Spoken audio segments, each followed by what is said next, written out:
ماہنامہ دریافت سے انتخاب کی سیریز کے سلسلے میں ہیگل کی جمالیات، کلاسیکی آرٹ، تلخیص و ترجمہ قمر جمیل۔ یہ مضمون کلاسیکی آرٹ ماہنامہ دریافت کے شمارہ نمبر 7 میں 10 مضامین کی شکل میں پیش کیا گیا۔ سماعت فرمائیے یہ مضامین علیحدہ علیحدہ۔ ہیگل کی جمالیات، کلاسیکی آرٹ، تلخیص و ترجمہ قمر جمیل۔ کلاسیکی آرٹ کے مضامین کے سلسلے کا آخری مضمون، جس کا عنوان ہے کلاسیکی آرٹ کا خاتمہ، سماعت فرمائیے۔ ہومر کی شاعری میں کسی خاص منظر ہی میں دیوتا سامنے آتے ہیں۔ یہ دیوتا کسی ایسی چیز کی نمائندگی کرتے ہیں جس کا تعلق انسان کے باطن سے ہوتا ہے۔ مثلا انسان اپنے کسی جذبے، دلچسپی یا سماج میں مرتبے کی وجہ سے کسی مصیبت میں مبتلا ہوتا ہے۔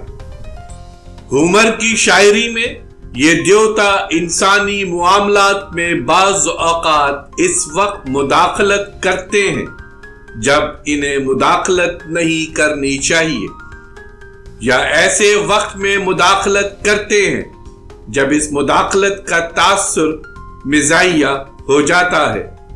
اس کے علاوہ دیوتاؤں کے شاعرانہ کردار سے لطف اندوز ہونے کے لیے عقیدے کی ضرورت نہیں ہوتی۔